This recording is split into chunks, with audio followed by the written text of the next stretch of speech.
It's March, and that means it's OVC tournament time as A.W. Hamilton will join us. We can reel off a lot of milestones this year, Coach. The 11th 20-win season in Colonel basketball history, most OVC wins ever, most road wins ever. But now a new season begins, and you have to have a mentality to be ready for that. Yeah, no question, Stotts. And, that's what I told the team after the game. I'm so proud of them. I'm proud of how we sent off our seniors. Our seniors mean the world to me and what they've accomplished. But I told them now we're 0-0, and the new season begins. And, we kind of get back into a normal routine, Stotts, where we can – a normal OVC routine where we can practice Monday, Tuesday, Wednesday, play on Thursday. So this is kind of refreshing, and we're excited to get back in the gym and get back to our normal routine. I want to focus on the tournament in a bit, but I want to reel back into the season. You reel off 9 wins in a row. Then you have a little bit of a pause in the program. You lose a couple at home. You have to go on a 7-game road trip after that over 15 days, and you go 5-2 on the road. And I thought that said a lot about responsibility and character in your team. Stotts, I'll say this about our team, and you and I have talked about this all year. We have great depth, but we have unbelievable chemistry. These guys love each other. They love to compete. They love to play. So we knew when we were facing that challenge, it was going to be a tall task. But how we got through it, I thought everybody in our program helped us through that stretch, and it was a great stretch for us. And it wasn't ideal. Nobody wants to be on the road for 2 straight weeks and for 7 straight games, but we were, able to spend more time together and grow as a team, and we learned a lot. And, in the end, I think it's really going to pay off for us. You have had great contribution by 3 freshmen. True freshman Wendell Green, second in scoring, leads you in assist. Kurt Lewis has been about as steady down the stretch of the season as anybody, and Tay Blant just continues to get better. That is a really young foundation that doesn't play like a group of 3 freshmen. Yeah, and I'm really proud of all 3 of those guys and how they've grown over the course of the season. And we can talk about Wendell. He has been tremendous from the first game. I know me and you after the North Florida game and how hard he played and how competitive he was. And then you think about Kurt Lewis and how electric he is and how dynamic he is. And, I'm so proud of Kurt, how he shot the ball in conference play. And I love how he's not scared of the moment. Any big shot that we've needed, he stepped up and made some really big shots if you look at the course of the season for us. And then Tay Blanton, every time he hits the court, he gets better. And I love what he's doing. He's going to be tremendous for us in this program. So I love our freshmen. They're going to be really good in this program for a long time. Trey King, your leading rebounder and scorer. Michael Moreno, the top shooter from 3 in the OVC. And then Cooper Robb leads the team and is high in the conference in steals. So another 3 veterans there that have really helped you as well. Yeah, and all 3 of those guys have been great leaders for us all year. I think about Trey King, and Trey King is the prime example of an everyday guy. You know exactly what you're going to get every single day in the weight room, on the practice floor, in the classroom. Trey's just a tremendous young person. And then Michael Moreno, how he's made shots this year, how he's, elevated his level of play. I'm so proud of him. And then Cooper Robb, look, he may not win Defensive Player of the Year in the OVC, but, in my mind, he's right there. I mean, he's one heck of an on-ball defender. He's great off the ball, and he meets every challenge we put in front of him. Austin Peay has not had the year they had hoped for, 10-10 in the conference, but they were preseason co-picked to win it. They've been through the test year after year in no tournament basketball, and they have one of the best players in the history of the OVC in Terry Taylor out of Bowling Green. He is number 4 all-time in 73 years of OVC play in scoring and 8th in rebounding. He's going to go down as a great, and you've got to deal with him in round 1 on Thursday night. Yeah, whenever you got a player like that, they're always dangerous. And look, Austin Peay, they're a very talented team. They're so well coached. Matt Figures does a tremendous job. And we saw how good they can be when they came to Richmond. I mean, Terry Taylor exploded in the first half, and And every time we closed the gap in the second half, they made a timely basket. Whether it was Terry Taylor, Jordan Adams, Paez, it didn't matter. Whoever it was, they stepped up. So this is going to be a tough challenge for us. But look, we're excited. We're excited to go to Evansville and be in this tournament. Finally, you win in Clarksville. They win, as you said, in Richmond. When you go into the tournament, EKU is averaging well over 80 points a game. Last year, you scored 58 in a win and 50 in a loss. Tournament has a lot of times a tournament restricts the way the game is played.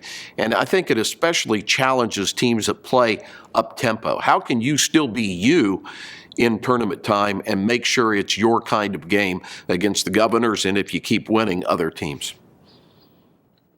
Well, we can't go into this tournament thinking we're going to outscore teams. That's not the right mentality. We've got to be able to get stops. We got to be able to cause turnovers, and we wanted it to be an up-tempo game. We want to use our depth to our advantage. It's tournament time starts.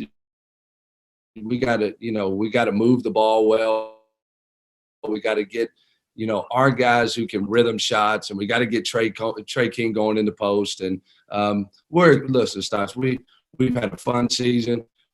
We got love each other. They love EKU. They love our fans. We're going to go to Evansville, and we're going to fight like crazy.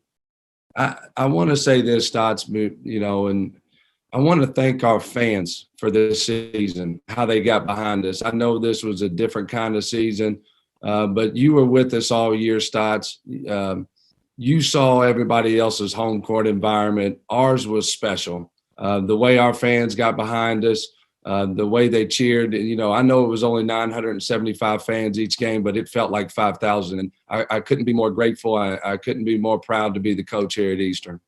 I appreciate it, Coach. Well said. Good luck. Thank you. All right, that's A.W. Hamilton. Here's what's ahead for the Curdles. The first game is at 10:30 on Thursday night against the Governors of Austin Peay from the Ford Center in Evansville. We'll have the coverage at 100.7 FM on the TuneIn app and also at EKUsports.com with the audio stream.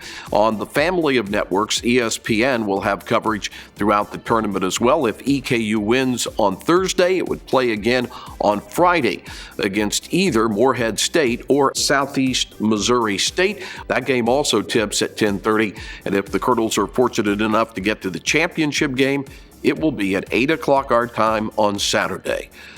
Good luck to the Curdles in Evansville. And when we come back, we'll check in with one of the stars of the EKU women's basketball team as Inside EKU Sports continues.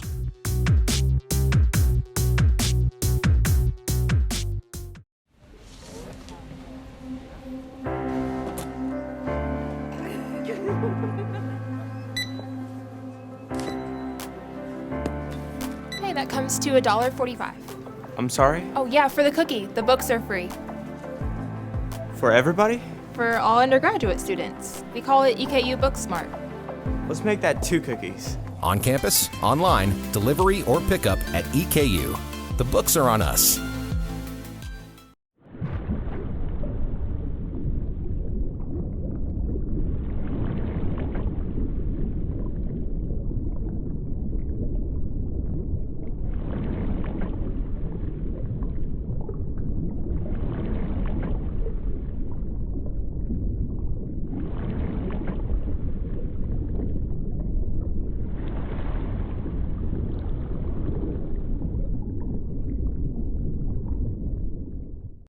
We talk women's basketball now and joined by senior Bria Bass, who joined the 1,000-point club the last game of the year.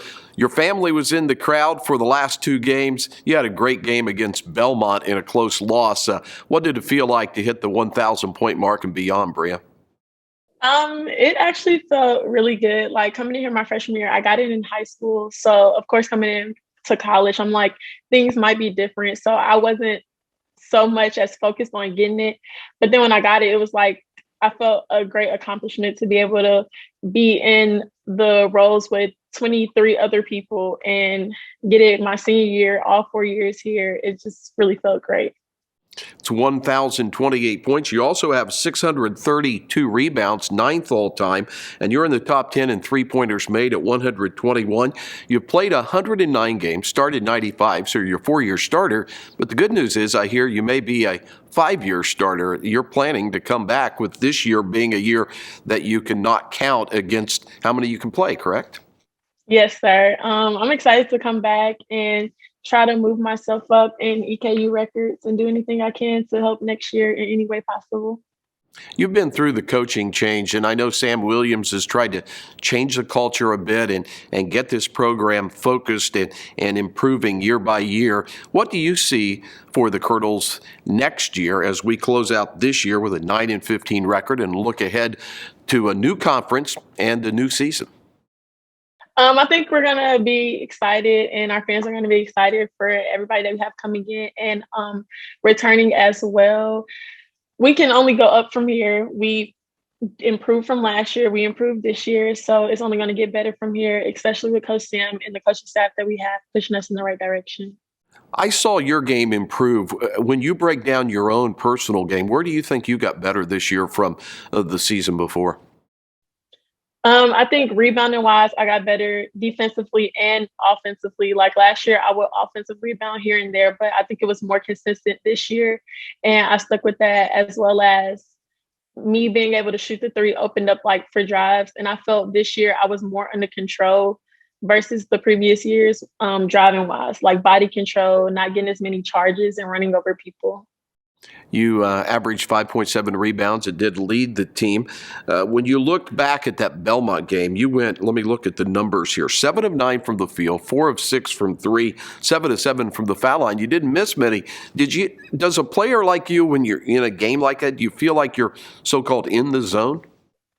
Yes, especially Belmont game. After I knocked down my 1,000th point and then started hitting threes, I definitely felt like I was in the zone, and I was like grabbing rebounds on three people. I'm like, yeah, I'm definitely focused today. I saw a couple big signs honoring you from your family up in the stands. Who all was able to make it up for those last two games? My family from Florida, so my grandma and 2 of my aunties, and then for the TSU game, my mom and my dad, as well as my grandma, aunties, and cousins and uncles came down to support me too. So you had some family from Florida, and so now the Colonels next year will play in Florida. So, and then there's a game in Kennesaw as well potentially. So you got to be excited about the shift down because you're from Tucker, Georgia. So that's got to be neat that it's kind of back in your geographical area.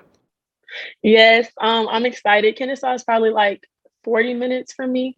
So my parents will be able to come because they can't really make it to Kentucky like that because I have all of my other siblings.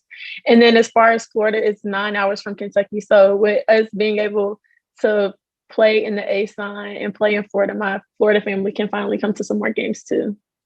Off from the my court, official last year. Right. Off the court, you began as a nursing major. Now you're doing something related to health administration, correct? But you hope to, or health services, and you hope to eventually become a nurse again, potentially? Yes, I just found like my sophomore year trying to balance nursing and basketball was like a lot since basketball is year round. So once I finish basketball officially, then I want to go back to nursing.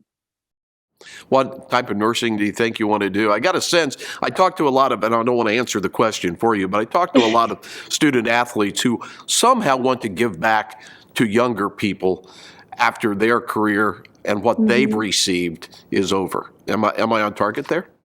Yes. I was thinking about pediatric nursing. But if not doing that first, then I want to do travel nursing because they actually pay a lot of money and I get to travel the world basically for free and do something that I love to do and help people out. Sounds great. Well, you've been a great Colonel, and we look forward to seeing you on the court again next year. Thanks, Bria. Thank you. All right, Bria Bass with the women's basketball team. And that does it for another edition of Inside EKU Sports. Like and follow Colonel Athletics on all of these social media pages. And until next time, as always, go Big E.